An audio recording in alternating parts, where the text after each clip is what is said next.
Salam everybody and welcome to the Shia City Podcast. Today we're at Masjid Ali with Moana Rizwan. Assalamu alaikum wa rahmatullahi wa barakatuh. So today's topic we're going to go into Istikharas. What exactly is an Istikhara? Interestingly, Istikhara is more in the Shia culture than any other Islamic culture. The literal meaning of the word Istikhara is to, from the A.B.A.S that it goes into istif'al, which means talab khair, to ask for good. And therefore, of course, many times we come across a place where we're unable to make up our mind, whether go for this option or that option. And when this hayrat or this state of ambiguity exists, this is where we are told that you can resort to istikhara. There are many riwayat in this bab, in this section, especially in Al-Kafi, volume 3, page 370 onwards. There are a lot of riwayat that talk about istikhara and when should one do it and the methodology of it. But nonetheless, it means talabul khair, which means that you're asking Allah subhanahu wa ta'ala that if I was to do this action, how is it going to be for me? And that is only when there aren't any other options available for you, for example. So you should only do it when you truly don't know the answer. When you truly have two great opportunities, and inshallah we'll get to the end of it, but a lot of time people make a mistake when there's only one opportunity in front of them and they want to do istikhara for that. That's not the right approach. When you have two equal opportunities and you're unable to make up your mind, whether should I do A or B, that's when istikhara is most resultful and applicable. So I know personally one method. It's opening the Quran to a certain page or a random page. Yes. And then that ayat, whether it's good or bad, it correlates to your question. Yes. Are there different methods? Absolutely. In fact, the method that is more common, and is the one you mentioned, according to riwayat, that is actually the least, how do I put it, appropriate in the eyes of Aimma. Really? Even our Maraji, if you were to ask the Maraji, Atul Sistani and other Maraji, they would say, well, this is the weakest of the other methods that are mentioned. I don't know. But this is the most common way of doing it. You go to any alim, you say, well, we can do istikhara, they open up the Quran and tell you the ayat. Yeah. That is the raj and the most common way of doing it. But according to riwayat, it is the weakest. Istikhara can be divided into two parts. One is du'a'iyya, which is where you make this dua, that you ask Allah subhanahu wa ta'ala. One of the methods that is mentioned is you offer 2 rakat salat. And after 2 rakat salat, you ask Allah subhanahu wa ta'ala, oh Allah, in kana fi hadha al-amri khayran li, if there was khayr in this action that I'm about to do, fayassiru, make it to be easy upon me. And if there's no khayr in it for me, then fa'asrifu anni, then take it away from me. So you make this dua in your heart, and then you go with the one that you think is appropriate for you. That's one method of doing istikhara. Second is through Quran, as you mentioned, where one approaches an alim or scholar, or even themselves, they can do it. They recite Qul Huwallah 3 times. Some riwayat mention recites Alhamd 3 times, then Qul Huwallah, and then send salutations on Prophet and his al. Then recite this short dua, Allahumma inni tafa'altu bi kitabika wa tawakkaltu alayka fa'arini min kitabi ma maktum min sirrika wa maktum. And then you finish the dua that, oh Allah, I'm seeking this tafa'ul, istikhara, and I want to get your opinion on this. Show me from your ghaib what is good for me. And you open up Quran, the right side, whatever the top ayat is.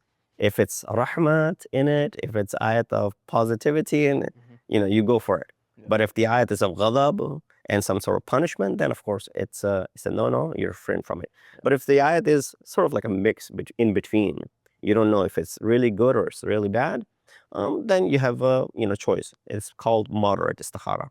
So that's one way of doing istikhara through Quran. There's another method which is through tasbih as well. Same dua, recite the Surah Tawheed 3 times, and then you recite one of these du'as that I mentioned, Astaghfirullah bi rahmatihi wa khiyaratan fi afiyah, or the other dua that I had mentioned before. And you take the tasbih, I recite a tasbih, you take a tasbih, and then you just randomly choose as many beads of tasbih. And then you count 2 by 2 by 2, And if there are 2 left at the end, then it's bad. If there's 1 left at the end, then it's good.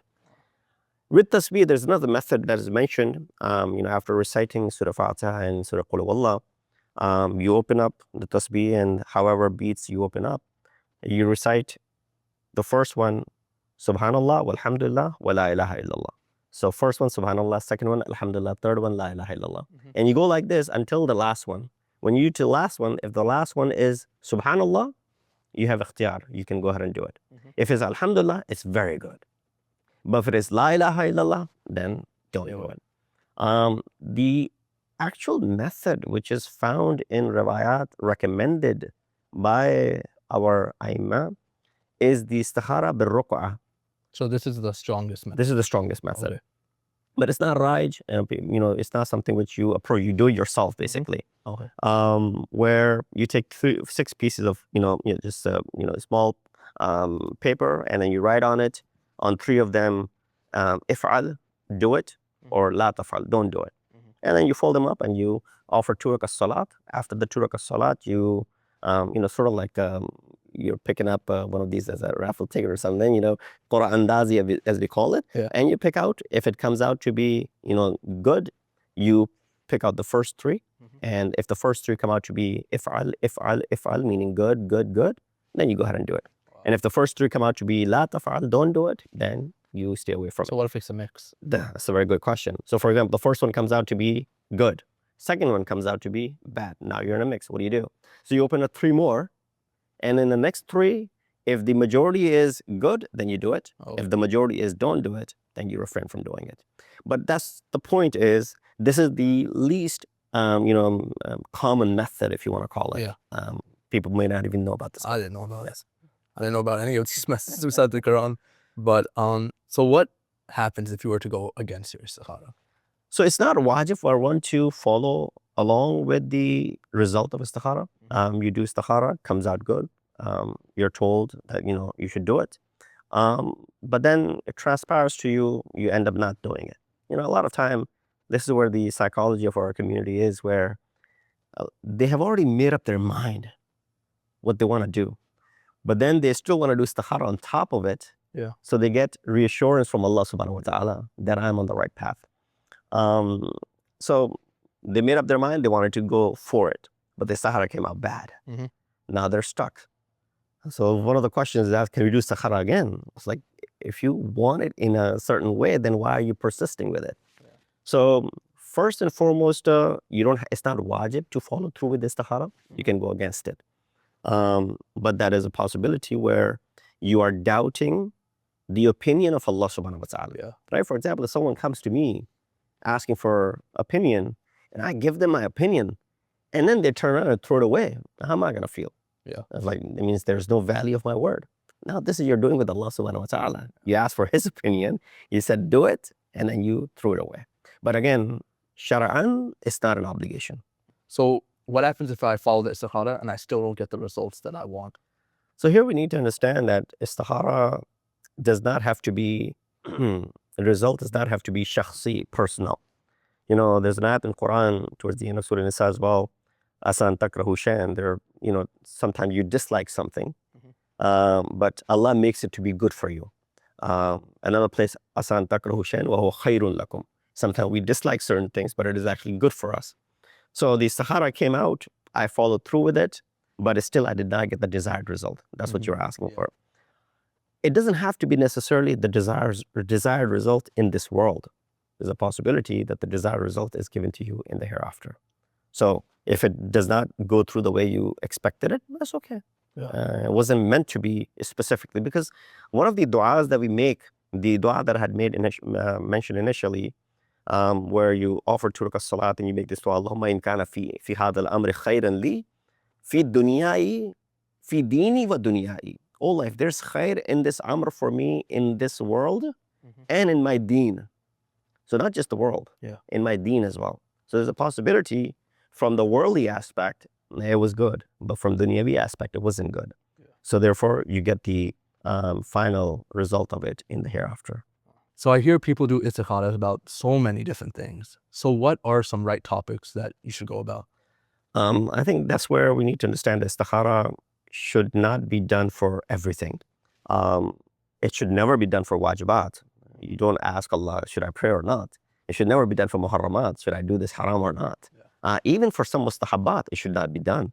For example, someone does istikhara, should I go for the ziyarat of Imam Hussein? Yeah.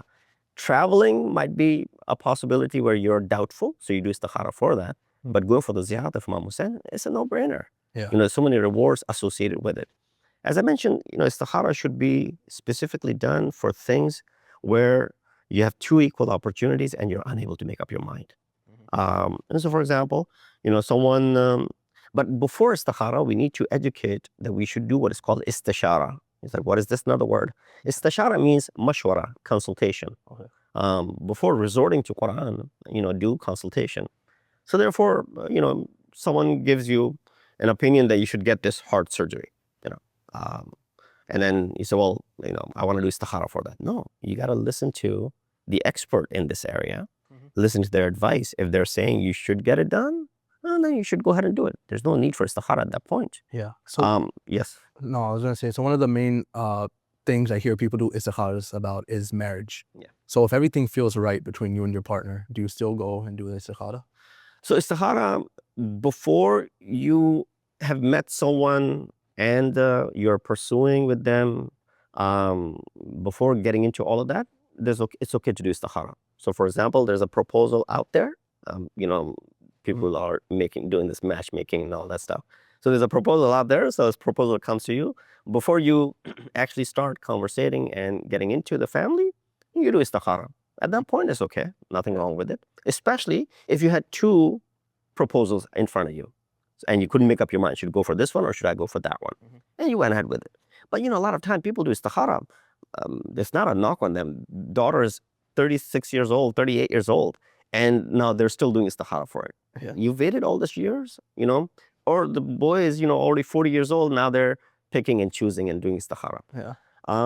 But the worst is that when they have already started the process of communicating and they're engaged into this and their families have met with each other, they have understood one another, they've done their homework, in other words, they know, family background and the chemistry is matching there, and then they go do istikhara. Yeah. Why? Because our family has always done istikhara for marriage, for example.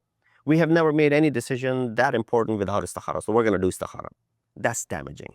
That's not a place for istikhara. And I'm not saying that, istikhara comes out good or bad, they follow through with it. This is where you're mistrusting or putting distrust in Allah subhanahu wa ta'ala as well. You're not following the instruction that is given to us by prophets and imams in this reference, where one should not just resort to something, because then this is just blindly running into something where you don't know what to do. Here, this could be damaging. Yeah. It could actually have adverse effect on families where they might even lose all hope in religion. What is this madhab that you're following that where chemistry matches, we like each other, we've gone so far, and now you want to do istikhara, and then it comes out bad. Yeah. It's like it came out bad. So that's where I would recommend, not that I would recommend, but even our maraji, when this question is asked from the ulama, they said, no, this is where it's not a morid of istikhara. One should not resort to istikhara at that moment. Yeah. So like you said already, what if someone's been speaking to their spouse already, the family's met, everything feels right, and they do istikhara and it comes out bad? Do they follow the istikhara? Again, as I said, if they've already been engaged into conversating with another family and there's interest in it, if it's still in the initial stages and there isn't really any commitment made over there, there's a possibility. And especially if they have another option. For example, there is another proposal waiting, and then they want to do istikhara, that would be okay. So you say, well, we want to do istikhara because there are two options that are available for us. But there's only one option, and this is the person that you're engaging with. And, you started speaking to them. Doing istikhara at that point is probably not recommended. So let's say the istikhara comes out bad. Can you do another one on top of that? Yeah, unless if certain conditions change, then there's a possibility that you can do istikhara. So let me give you an example. You want to do istikhara for buying a house. Now you have two opportunities. You could stay in that current place where you're living at, or you can go ahead and grab on this opportunity that is presenting in front of you to go buy this house. Now, the price was, whatever. You did istikhara, it came out bad. The price lowered, you can definitely do istikhara again on top of that because some conditions have changed now. Yeah. But if it was the same, nothing changed, then, istikhara makes no difference over here. Yeah. I would actually say even when it comes to, when I was talking about real estate, for example, buying a house, you should do consultation before you come to istikhara. Yeah. Speak to a real estate agent. The location, is it close to your work? Is it close to, good school district? Is it close to your masjid and imam barga, for that matter? If that's on top of your priority list. Yeah. When you're buying a house, instead of doing istikhara, look for all of these options first, and consultation before you go ahead and do istikhara about it. Same thing when it comes to any other matter in your life. First and foremost should be that you consult with someone, you do your due diligence, and then if you can make up your mind, then you should definitely move forward. This reminds me of a story with my brother. So recently he got a job offer. He didn't know if he should take it or not. He did istikhara, it came out bad. So he rejected the job offer. A few days later, they came back with an even stronger offer. So I did this istikhara and it came out good. Yeah. So I guess, trust the process. Trust the process. On top of that, there's actually a riwayah. A businessman came to Imam Jafar Sadiq ﷺ, and he asked for istikhara to travel somewhere. And whatever the method that Imam used, Imam said, don't go on this trip. But he still went. Going against Imam's recommendation, he still went. He went, and then he came back, and he had a lot of profit in this business trip. He came back and he said to Imam, you told me not to do this. I still went. And then all the profit that I got on top of it, what was the reason that you were saying not to go while it was so fruitful for me? I doubled, tripled my business, for example. I got so much. Imam said, of course, this is where Imam's ilm al-ghaib comes into play. Imam said, on that day, when you were in that city, you did not wake up for Salatul Fajr. He said, yes, because I was busy at night and I was working and I missed my Salatul Fajr. Imam said, well, that's one of the reasons that you were neglectful of your duty towards Allah subhanahu wa ta'ala in the process of, for example, expanding your business. So it's just a small example. Yeah. But this is, someone might say, well, okay, one salat missed, how big of a deal that is. But as far as the spiritual aspect of insan is concerned, even one salat has that impact on him that, a lot of good intentions then are removed. A lot of, nasib a person has brought with him, luck that he has brought with him, those things are also affected. Lifestyle is affected when a person is, for example, away from the worship of Allah subhanahu wa ta'ala. And then on top of that, he's gaining this worldly benefit that creeps in, and then that replaces that spiritual aspect of this insan. So Imam said, well, remember that day you missed that salat? He said, yes. I said, well, that is the reason I was telling you not to go, because you will disobey Allah subhanahu wa ta'ala when you go on this trip. Even though from the worldly aspect, you gain a lot. Yeah, I know people that do istikhara like it's an app on their phone. Yeah. Yeah, it's not a, as you magic 8-ball, like, you don't do istikhara for everything. There's extravagance in anything, is wrong. And therefore, in istikhara also is something which is definitely not permissible. I've known myself personally, individuals, and not here, when I was studying in Qom, who would do istikhara for everything. Yeah. And they'll have their tasbih in their hands and they'll just pull out the istikhara. Oh no, I'm not doing this. Istikhara, okay, I'm going there. Yeah. Istikhara, I'm not doing it. They'll do istikhara for everything. This is wrong. The extravagance and ifrat and tafrit in anything, Islam says no, that is not permissible. Therefore, if they do a lot of istikharas excessively, majority of times it's going to turn out to be against what they asked for it. Yeah. So if istikhara came out good, they still did it, and they did it, and it turned out to be against them, they're going to start losing hope in the process. So, you should only keep it to those things which are very important in your life. And if the life is presenting you with two equal opportunities, I keep on repeating that. Two equal opportunities, A and B, and you're unable to make up your mind which one you should go for. Well, thank you very much. Absolutely. You taught me a lot today. So I'll be sure to use this Tasbih method, inshallah. All right, man. But until next time, thank you guys for watching. That's all.